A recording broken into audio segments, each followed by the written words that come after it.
নমস্কার বন্ধুরা, inspiring with Piyali চ্যানেলের আরও একটি নতুন পর্বে আপনাদের জানাই স্বাগত।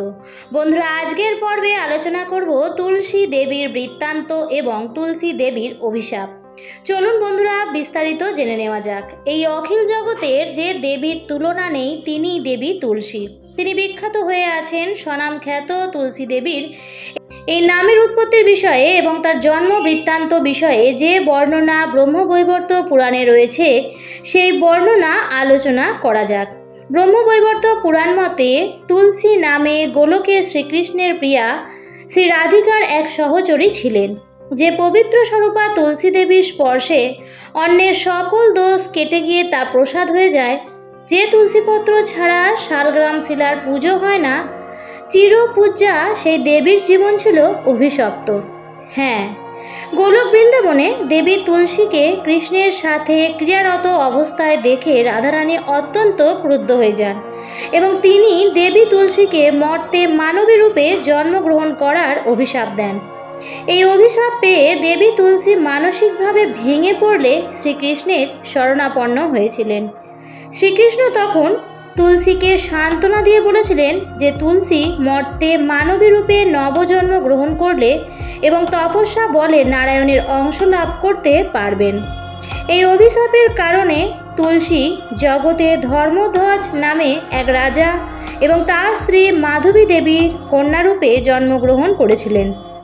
তুলসী অতুলনীয় রূপ লাবণ্যের অধিকারিণী ছিলেন। তিনি ছোট থেকেই ছিলেন বিষ্ণু ভক্ত। বড় হওয়ার পর পরবর্তীকালে তুলসী বনে গিয়ে প্রজাপতি ব্রহ্মার তপস্যায় নিমগ্ন হয়েছিলেন। এই ধ্যানে ব্রহ্মা খুব সন্তুষ্ট হয়েছিলেন এবং তুলসীকে তার অভীষ্ট বর প্রার্থনা করতে বলেছিলেন। তুলসী নারায়ণকে পতিরূপে লাভের জন্য বর প্রার্থনা করেছিলেন ব্রহ্মার কাছে। ব্রহ্মা তখন বললেন যে তুলসী দানবরূপী শঙ্খচূড়কে বিবাহ করলে নারায়ণকে পাওয়া সম্ভব। ব্রহ্মা তখন দেবী তুলসীকে এই বরদান করেন যে তুমি এখন কৃষ্ণেরই এক অংশ সুদামের স্ত্রী হবে ও পরবর্তীতে তুমি স্বয়ং কৃষ্ণকে লাভ করবে।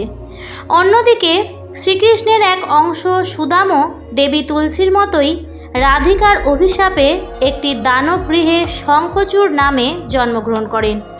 শঙ্খচূড়ও তপস্যা করে বর পেয়েছিল যে তার স্ত্রী যতদিন সতী থাকবে ততদিন সে অমর থাকবে, অর্থাৎ তার স্ত্রীর সতীত্ব যতদিন বজায় থাকবে ততদিন সে জীবিত থাকবে। সঠিক সময়ে শঙ্খচূড় ও তুলসীর বিয়ে হয়। এরপর শঙ্খচূড় তার অসুর সুলভ পরাক্রম দেখাতে শুরু করেন, যার ফলে তার অত্যাচারে সকল দেবগণ অতিষ্ঠ হয়ে ব্রহ্মাকে নিয়ে শিবের কাছে গিয়ে উপস্থিত হন। দেবাদিদেব মহাদেব তখন এই সমস্যার সমাধান করতে নারায়ণ অর্থাৎ কৃষ্ণের কাছে যান। নারায়ণ তখন এই সমস্যার সমাধান করে বলেন যে ত্রিশূল দ্বারা শিব শঙ্খচূড়ের সাথে যুদ্ধ করবে, অন্যদিকে আমি শঙ্খচূড়ের স্ত্রীর সতীত্ব নষ্ট করব। শঙ্খচূড় যখন যুদ্ধক্ষেত্রে শিবের সঙ্গে সংগ্রামরত অবস্থায় ছিলেন, তখন শঙ্খচূড়ের রূপ ধারণ করে স্বয়ং নারায়ণ তুলসী দেবীর কাছে উপস্থিত হন। তুলসী দেবী নারায়ণকে তার স্বামী শঙ্খচূড় ভেবে ভুল করেন ও ভগবান নারায়ণ কর্তৃক তার সতীত্ব নষ্ট হয়ে যায়।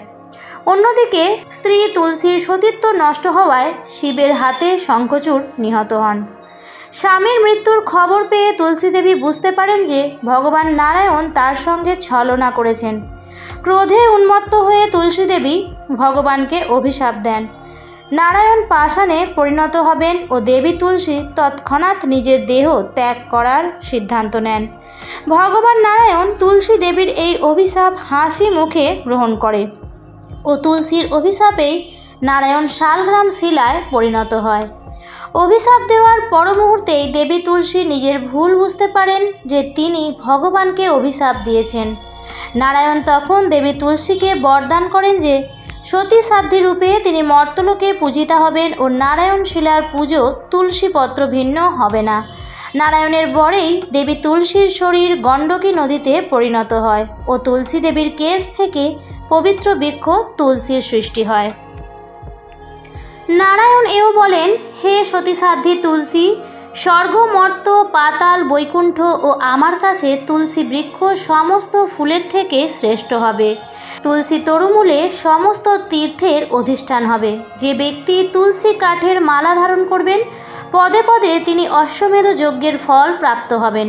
ঠাকুর দেবতার পুজো থেকে শুরু করে সমস্ত সনাতন ধর্মীয় কাজে শঙ্খের যেমন উপস্থিতি লক্ষ্য করা যায়, ঠিক তেমনি তুলসী দেবীও প্রতিটি ঘরের আঙিনায় বৃক্ষরূপে থেকে পুজো পেয়ে থাকেন।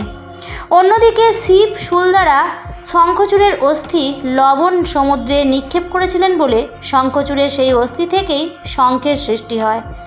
এই তুলসী বৃক্ষরূপেই শালগ্রাম শিলার সাথে অর্থাৎ ভগবান নারায়ণের সাথে দেবী তুলসীর বিবাহ হয়েছিল। এইভাবেই দেবী তুলসী তার তপস্যার প্রভাবে ভগবানকে লাভ তো করেছিলেন, কিন্তু ভগবানকে লাভ করবার সেই পথে তাকে অভিশপ্ত হতে হয়েছিল কলঙ্কিত।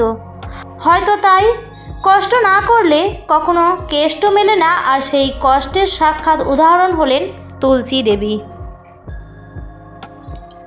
বন্ধুরা, আজকের পর্বটি আমার এই পর্যন্তই।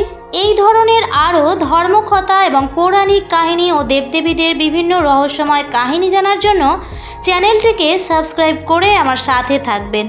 আর হিন্দু ধর্মের মাহাত্ম্য ও বিভিন্ন দেবদেবীদের মাহাত্ম্য প্রচারের জন্য ভিডিওটি বেশি করে শেয়ার করবেন। পরবর্তী পর্বে আবারও দেখা হবে নতুন একটি বিষয় নিয়ে। ভালো থাকবেন, সুস্থ থাকবেন। ধন্যবাদ।